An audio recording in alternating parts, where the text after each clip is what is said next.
اور جب تمہیں ان کی پیروی کرنا ہے جو مر گئے، جو دنیا سے چلے گئے، تو عبداللہ بن عمر کہتے ہیں اولئک اصحاب محمد، تم پیروی کرو نبی کے صحابہ کی، تم پیروی کرو نبی کے صحابہ کی۔ یہ کون لوگ ہیں؟ ابر هذه الامه قلوبا واعمقهم علما واقلهم تکلفا۔ یہ نبی کے صحابہ تو وہ ہیں جو پوری امت میں جن کے دل سب سے زیادہ نیک ہیں، جن کے علم کے اندر گہرائی ہے اور جن کے اندر بناوٹ نہیں ہے، تکلف نہیں ہے، سیدھے سادے لوگ۔ صحابہ کے اندر بناوٹ نہیں ہے، وہ کمزور رہن سہن والے، وہ معمولی کپڑا پہننے والے لوگ ہیں۔ قوم اختارهم اللہ لصحبت نبیہ واقامت دینہ، یہ وہ لوگ ہیں جن کو اللہ تعالیٰ نے چن لیا اپنے نبی کا ساتھ دینے کے لیے اور اپنے دین کو قائم کرنے کے لیے۔ فَتَشَبَّهُوا بِأَخْلَاقِهِمْ وَطَرَائِقِهِمْ، وہ لوگوں تم نبی کے صحابہ کے طریقے پر چلو، تم نبی کے صحابہ کے اخلاق کو اپنا لو۔ كَانُوا عَلَى الْهُدَى الْمُسْتَقِيمِ، یہ نبی کے صحابہ بالکل سیدھے راستے پر تھے۔ تو صحابہ وہ لوگ تھے۔ ہمارے یہاں مدرسے میں بچے جب فارغ ہونے لگتے ہیں تو وہ سعودی عرب کی بڑی بڑی یونیورسٹیوں میں پڑھنے کے لیے اپلیکیشن بھیجتے ہیں۔ اب تو پہلے تو ڈاک سے بھیجی جاتی تھی، اب سب آن لائن سسٹم ہو گیا۔ تو اس میں مثال کے طور پہ مدرسے کی عالمیت کی ڈگری لگا دی، فضیلت کی ڈگری لگا دی، سارے ڈاکومنٹ لگا دیے، تو اس میں کچھ تزکیہ بھی لگایا جاتا ہے۔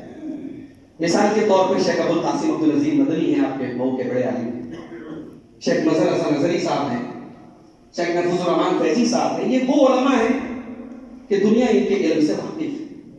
تو طلبہ کیا کرتے ہیں کہ ان علماء سے کانٹیکٹ کرتے ہیں اور ان سے توصیہ لکھواتے ہیں۔ تو وہ ایک پیپر پہ لکھ کے دے دیتے ہیں کہ میں ان کو جانتا ہوں، یہ جامعہ عالیہ سے، جامعہ فیض عام سے، جامعہ اصلیہ سے انہوں نے تعلیم حاصل کی ہے، ان کا کریکٹر اچھا ہے، ان کی سیرت اچھی ہے، اور میں اس بات کی گواہی۔ یہ ایک سسٹم ہے، طریقہ، اس کو کہتے ہیں توصیہ، اس کو کہتے ہیں تزکیہ۔ اس کا مطلب یہ ہوا کہ شیخ محفوظ الرحمان فیضی نے، شیخ مظہر حسن صاحب نے، شیخ ابوالقاسم صاحب نے، ان علماء نے اس طالب علم کو صحیح کہا۔ اور جب یہ اپلائی کرتے ہیں جامعہ اسلامیہ کی ویب سائٹ کے اوپر اور سعودی عرب کی ویب سائٹوں کے اوپر، جب اس کو اپلوڈ کرتے ہیں اور وہاں جب یہ فائل ڈاؤن لوڈ کی جاتی ہے تو وہ دیکھتے ہیں کہ اس لڑکے کی سند کے ساتھ ساتھ کن کن علماء کا تزکیہ ہے، کن کن علماء نے اس کی تصدیق کی۔ اس کے بعد اس بچے کو داخلہ دی جاتی ہے۔ میرے پیارے بھائیوں، ایک طالب علم کا توصیہ ہمارے دور کے علماء لکھ رہے ہیں اور مدینہ یونیورسٹی کے اندر اس کو داخلہ مل جاتا ہے، ام القریٰ کے اندر اس کو داخلہ مل جاتا ہے۔ میرے پیارے بھائیوں، ذرا اپنے دل پر ہاتھ رکھ کر کے سوچو، نبی کے صحابہ کا مقام کتنا اونچا ہوگا، ان کی عظمت کتنی اونچی ہوگی۔ میرے نبی کا توصیہ لکھنے والے، میرے نبی کا تزکیہ کرنے والے اور میرے نبی کے صحابہ کو کیریکٹر سرٹیفکیٹ دینے والے کون ہیں؟ اللہ تعالیٰ ہے۔ اللہ تعالیٰ ان کے کیریکٹر کی گواہی دے رہا ہے، اللہ تعالیٰ ان کا تزکیہ کر رہا ہے، اللہ تعالیٰ ان کی پاکی بیان کر رہا ہے۔ اللہ تعالیٰ اعلان کرتا ہے والسابقون الاولون من المہاجرین والانصار والذین اتبعوهم باحسان رضی اللہ عنہم ورضوا عنہ وأعد لهم جنات تجری تحتها الانہار۔ وہ لوگوں، میرے نبی کے صحابہ تو وہ لوگ ہیں اللہ ان سے راضی ہو گیا اور وہ اللہ سے راضی ہو گئے۔ یہاں ایک غور کرنے والی بات ہے، بھئی اللہ ان سے راضی ہو گیا، یہ تو بات سمجھ میں آتی، وہ اللہ سے راضی ہو گئے، یہ بہت بھاری بات ہے، یہ بہت بڑی بات ہے۔ انہوں نے بھوکے رہے، سردی کے موسم میں نبی نے حکم دیا، اے میرے صحابہ، دشمن کا حملہ ہونے والا ہے اور ہمیں اپنے بچاؤ کے لیے خندق کھودنی پڑے گی، ہمیں گڈھا کھودنا پڑے گا، پتھروں کو کاٹ کاٹ کے گڈھا بنانا پڑے گا۔ صحابہ نے ایک بار بھی یہ نہیں کہا اے اللہ کے نبی، ہمارے پاس تو سویٹر اور جیکٹ بھی نہیں ہے، ہمارے پاس تو موٹے کپڑے بھی نہیں ہیں، سردی کا موسم ہے، ہم یہ خندق کھودنے کا کام